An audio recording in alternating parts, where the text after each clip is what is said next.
How's it going, everybody? It's Polyflame, and we are back with another preseason FPL video. And today it's episode 2. We're going to be taking a look at Aston Villa for our team watch. This is a new series that we're doing during the preseason where we take a look at all the different players from last season that played for Aston Villa. We're going to take a look at the ones that I'm interested in going into this season, the ones that I think may be overpriced or something needs to change in order for me to be interested in this coming season. And lastly, we're going to take a look at the transfer activity that Aston Villa has been doing over this summer's transfer window. If you haven't done so already, make sure to leave a like on the video, subscribe to the channel if you are new, and turn those notification bells on so that you can get the content as soon as it is readily available. Give us a follow over on Twitter so you can see all the dates and things that are coming out for the days to come for FPL. It's going to be a lot of content over the next few days and weeks to come, even during the preseason and especially during the FPL season itself.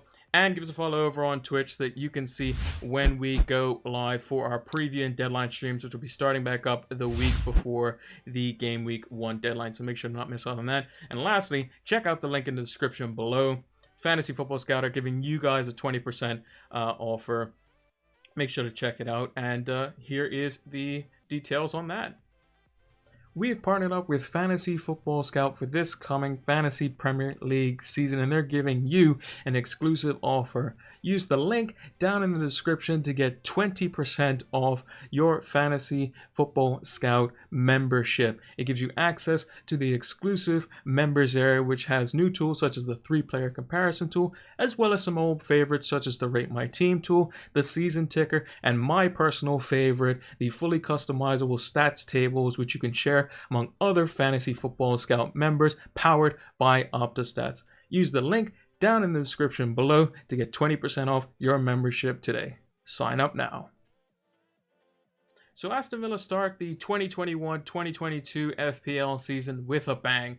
They have 2 teams that have just been newly promoted, as well as Newcastle sandwich in between those 2 of Watford and Brentford in game weeks 1 and 3, and Newcastle obviously in game week 2. Fantastic fixtures in the very short term. So the 3 players that I'm looking at is Traore, Jack Grealish, and Watkins. Those 3 players I think could provide good value at those price points. Grealish, obviously, we're going to be a little bit skeptical, and that'll come in a later segment in this video as to the reasons why. But if we look at these 3, these were the guys that were getting all the goals, all the creativity. In the last 4, you can see that Traore was very active, 7 chances created, 9 shots in the box, which is great from a right-sided attacker in a 4-2-3-1. Watkins, 1 big chance, 6 chances created, so very creative from a number 9, tends to drop off the line, hold the ball up, link players as well, and he gets a lot of shots off in the box as well, 8 shots, although he isn't very, kind of clinical with those shots as of yet, but that's expected. He is a young up-and-coming striker, came from the Championship from Brentford, funnily enough, the season before last. And he's come in and done quite well for himself. He definitely warrants a 7.5 million price tag. Definitely more value, I think, in that bracket over the likes of Patrick Bamford, who's 8 million, 1.26 XGI on the last 4 game weeks. So doing okay for a striker. And remember, this is games where Jack Grealish wasn't necessarily playing at its fullest, wasn't necessarily coming off the off the bench and being made to exert himself extensively. Villa were kind of playing for not too much, and Grealish was kind of just regaining fitness so that he could play in the Euros. Overall, though, their team stats were very good. 80 big chances total. They had 344 shots in the box, which was top half of the table. And their non-penalty XG was also up there as well. Villa do create a lot of chances. They're very active. I think Traore could be fantastic as a right-sided attacker. I think he's nailed down that position, in my opinion. They'll go with Watkins through the middle. If Grealish stays at the club, Grealish will be the left-sided attacker, and they'll have their new signing, Buendia, more on that later, play the number 10 role, which will take up the mantle that basically Ross Barkley has left. They'll play with McGinn and Douglas Luiz in the center of those 2, and then they'll go with their back 4 as per normal. And I think their system is pretty much, very straightforward. Grealish leaving, however, could open up a bunch of different other things, and we'll have to see kind of how that works out. But these 3 are the ones that I'm potentially looking at.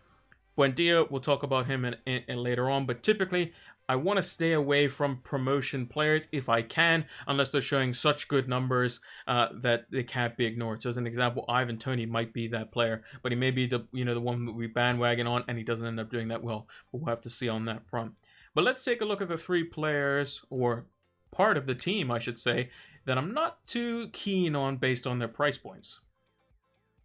So from a defensive standpoint, Aston Villa were superb last year.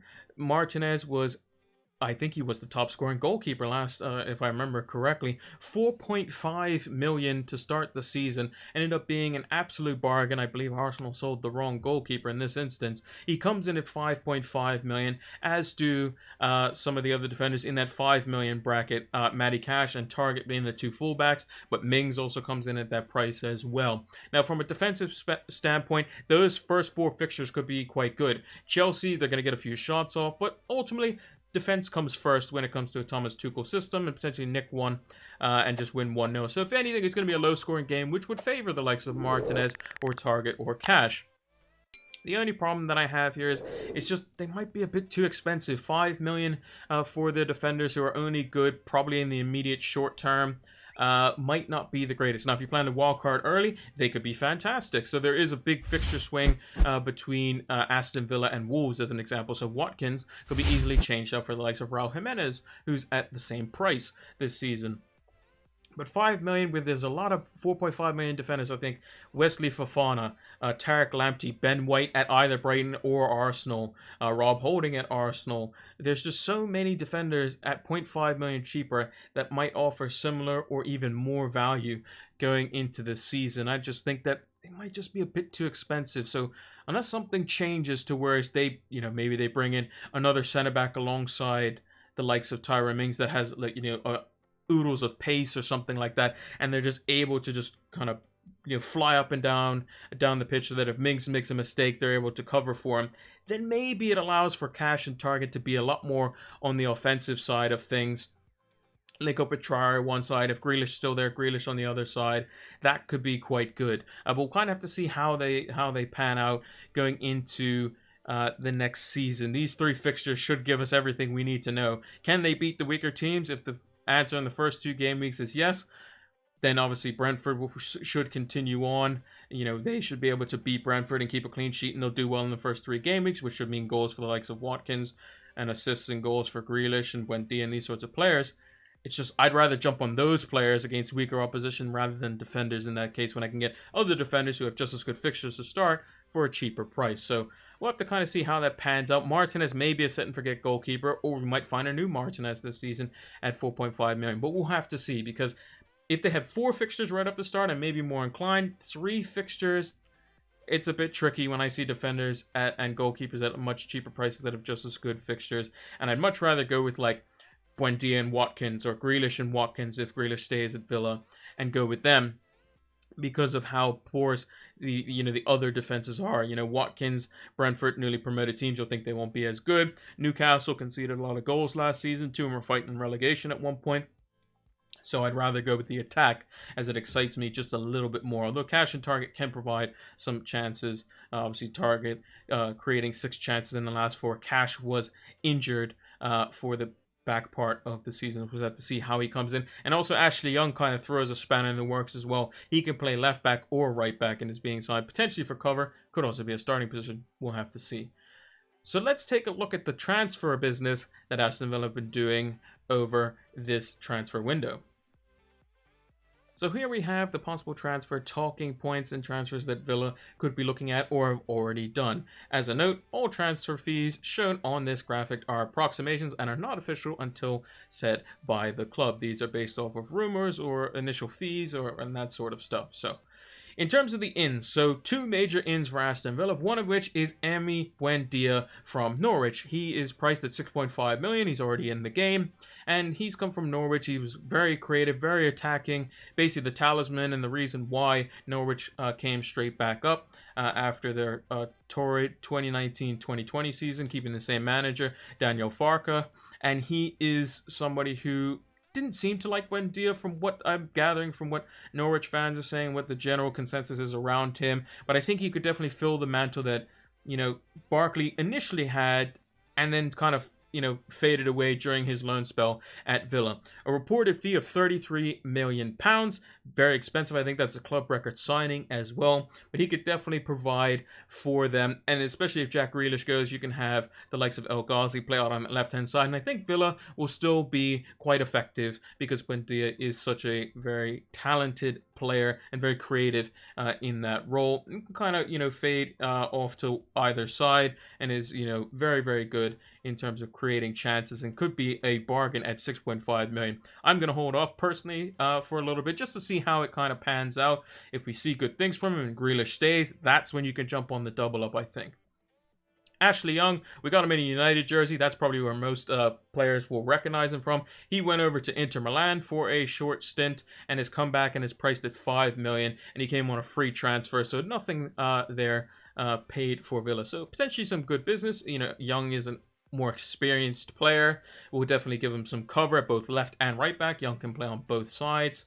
Is he going to be a starting position? That would be my concern, which is another reason why I wouldn't want to go for the likes of Target or Cash unless I know that those two are starting. If he's just an experienced player that's come over there, he's going to play the odd game. He's there for cover, rotation every now and again. That could be something that could provide Aston Villa a little bit more, so they may be pushing on to that 7th, 6th, 5th place kind of finish for this season.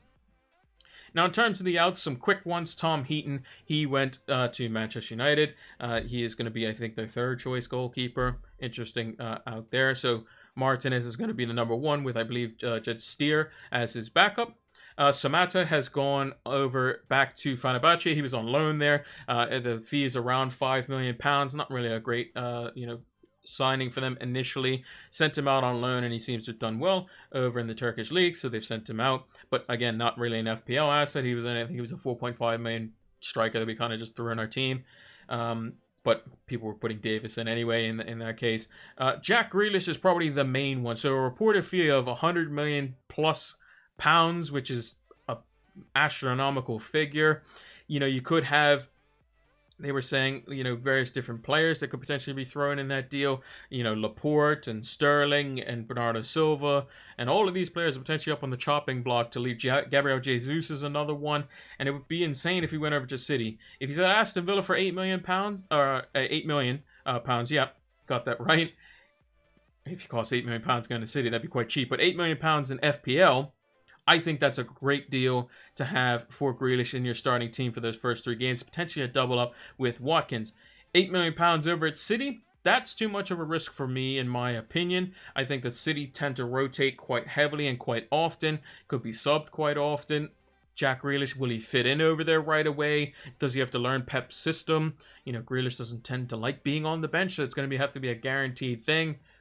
He could be, a good price point, but we'll have to see kind of how that plays out. City's rotation is always a bit, kind of up in the air as well. Pep Roulette, we have our own series on the channel where we try to even guess Pep's team, which we will be doing this season as well. But it could be interesting on that front. But I'm definitely keen if Jack Grealish stays. Maybe it's one of these situations where, hey, Grealish, we know you want to go to another, another club. Just stay here, stay for one more year. Help Buendia, in the team. Do what you need to do, get us a nice position, hopefully get us top 6 maybe, and then you can go to Man City, Man United, Barcelona, Real Madrid, wherever you want to go. And then, you can go about your business. But, it's a boyhood club. Maybe he stays there for his whole career. We don't necessarily know, but it is a very, very large sum of money. He only recently, I think, last season signed a new deal, so it's going to be very expensive to get Grealish if they do. But I hope he stays at Villa, because that means for us FPL managers, he's going to be a great asset, I think.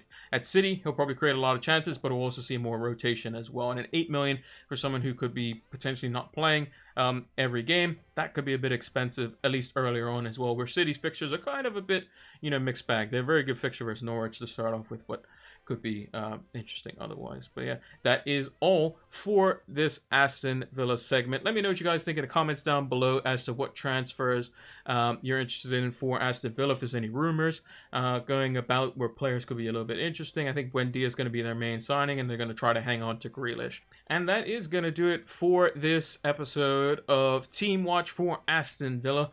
If you haven't done so already, make sure to hit that like button, subscribe to the channel if you are new or haven't done so already, and turn those notification bells on so that you can get the content as soon as it is readily available. Give us a follow over on Twitter so you can keep up to date with all FPL videos and streams and content that is being released. And give us a follow over on Twitch so that you can catch our live streams for the preview and deadline streams for next season, which will be starting the week of game week 1. We'll have a preview stream on the Monday and a deadline stream on the night before the Thursday, and I'll put it up on YouTube as a premiere on the Friday, so make sure to check that out as well. And check the link in the description below so that you can get the 20% off your Fantasy Football Scout membership. Thank you all for watching, and until the next one, take care.